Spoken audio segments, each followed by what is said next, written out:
Aking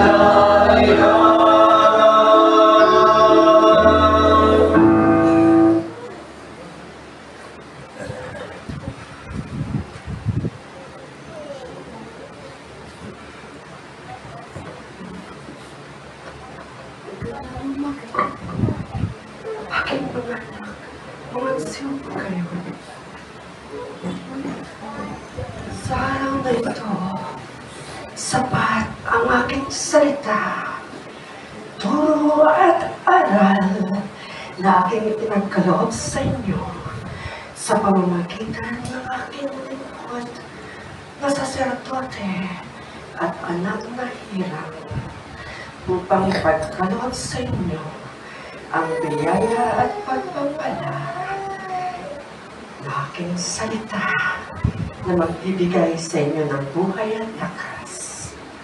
Dito sa lupa ay matutunan ninyo ang matuwid na pamumuhay at tumahak sa pananampalataya na aking ipinagkaloob.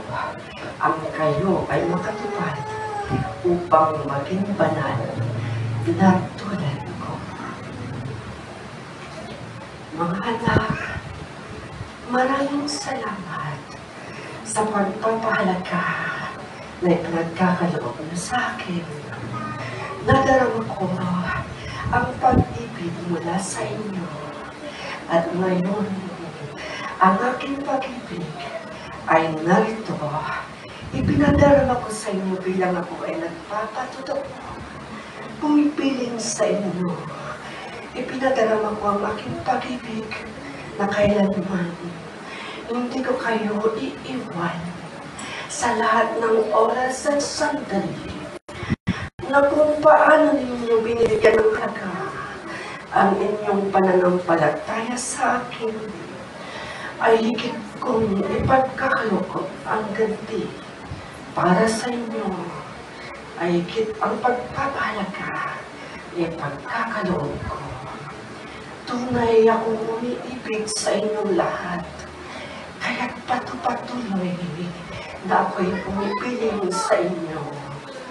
Dito, sa aking banal na santuaryo, patuloy na aking ibinubuhos ang liwanag upang lahat kayo ay magtagumpay at ganting ang aking gantimpala, buhay na walang hanggan, ang katawang laman na hindi na kailanman mamamatay, hindi na kailanman mabubulok, hindi na kailanman mauuhaw, hindi na kailanman magugutom, hindi na kailanman mahahapis ng dusa.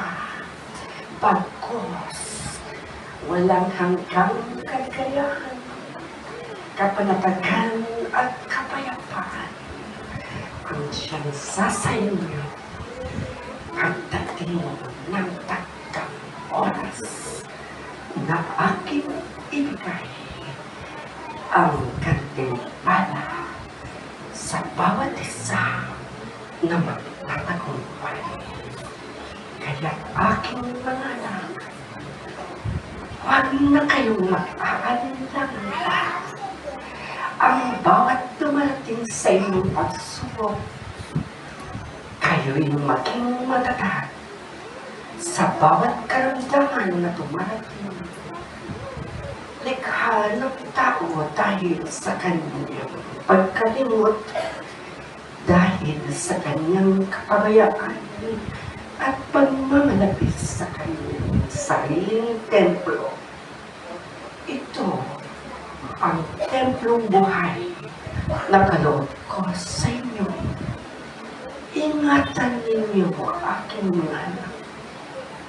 Ibinigay ko ito sa inyo bilang handog upang kayo ay magagampan sa bawat kong batas na pinagkaloob upang ang lahat ng nadiriwlan sa sanlibutan ay inyong maakay patungo sa aking harapan. ang lahat ng bagay na nandito sa lupa, ang mga bagay na nakikita, inyong nahahawakan, ay mga bagay na mawawala. Ito'y palamuti lamang sa inyong mga mata, at ito ay may hangganan, nabubulok at tinatanga. Ngunit nababatid ko na ito ay inyong kailangan, sapagkat kayo ay nandito sa lupang ibabaw. Ngunit unahin ninyo ang aking kaloob na kayo'y makaipon ng kayamanang panlangit, sapagkat inyong natagpuan ng aking kaharian sa aking bago at banal na pangalan, Iskopkos Kalinisan. Ang lahat ng bagay na inyong kailangan ay aking ipagkakaloob, sapagkat ang inyong panalangin mula sa inyong puso, sa inyong matuwid na kaisipan at pananampalataya ay aking dinirinig. Tunay na dinirinig ko ang panalangin ng aking mga anak na nananatili sa akin. Isang taong matuwid at nagsisikap maging banal sa lahat ng oras at pagkakataon. Ito ang kalagahan ng inyong tinanggap na pananampalataya sa akin, na kayo ay mahubog ko sa isang tunay at anak ng Diyos, anak na magtitiis ng hirap at sakit, ng uhaw at gutom, nakikinig sa aking tinig, tinatanggap ang aking turo at ang aking salita, itinutri mo sa inyong isipan at sa inyong puso at inyong isinasagawa, ipinapangaral sa inyong kapwa, upang kayong lahat ay magtamo ng mga biyaya at pagpapala mula sa akin. Mga anak, lubos ang aking kagalakan sa bawat isa sa inyo. Nababatid ko ang inyong puso, ang inyong isipan. Patuloy kayong harap sa akin. Patuloy kayong magkaloob ng isang handog. Ang inyong mga sarili, aking mga anak, ang aking nais, habag ang aking nais. Hindi lamang hain, habag sa inyong sarili, na kayo'y makasunod ng buong tapat hanggang wakas, upang sa huling panahon, sa pagtupad ko sa aking pangako at salita ng aking pagbaba, nang makikita ng buong sanlibutan, taglay ko ang aking setro at korona, ang aking lakas at kapangyarihan. Kayo ang aking mga anak na inirang, nakasama ko, maharap sa lahat ng tao. Kayo ay aking pamamahalain sa buong sanlibutan. Ako nga ay hihirang ng 100 at 44 mula sa inyo, aking mga anak. Dito lamang sa aking ministeryo at ilang sa aking pagka-Diyos bilang Espiritu Santo, sa aking banal na pangalan, sapagkat ang paghirang ko sa una ay nagalap na. Mirang ako sa ikalawas na pangalan ko bilang Jesus, ang mga santo at santa. Ngayon, sa inyo, sa panahon ito, hihirang ako at itatapat ko sa bilang ng mga anghel, ng mga propeta, ng mga santo at santa, upang kayo ay magkaroon ng pagkakaisang buong ganap, na magkahari na ako sa buong sanlibutan. Kasama ko kayo, aking mga anak, na magtatagumpay sa aking ministeryo at ilaw. Ngunit muli kong umuwikain, aanhin ko ang napakarami kung hindi naman sila tapat at tunay na umiibig sa akin.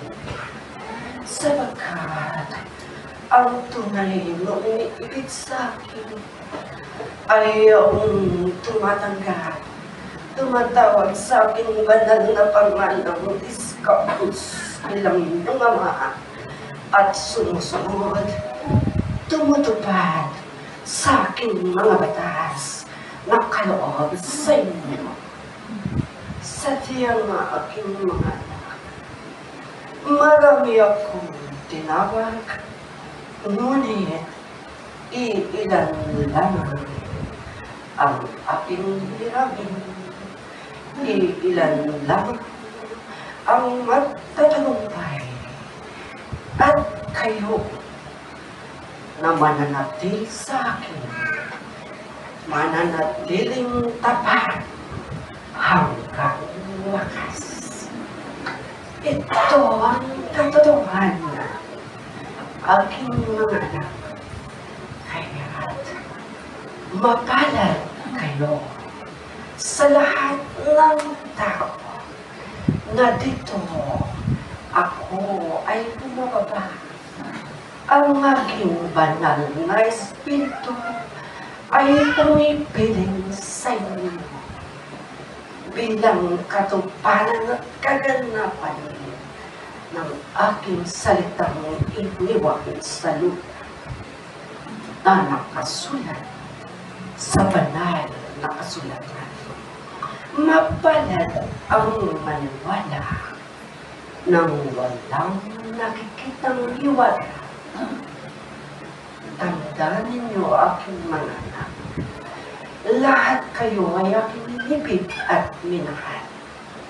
Lahat kayo ay binibigyan ko ng pagkakataon upang makapanumbalik sa aking piling at lumakay sa matuwid na pananampalataya, sapagkat ito na ang katuparan.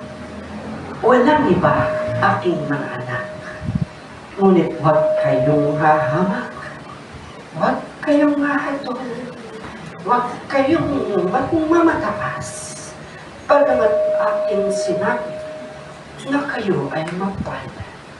Bagkos, ihayag ninyo ang aking salita sa buong sanlibutan, upang lahat ay magtamo ng aking biyaya at pagpapala. Ito lamang aking mga anak. Maraming salamat sa inyo. Muli, ang wili, ang leksi sa aking pamamatay. Sama, sana, at sa Espiritu Santo ay ganap pa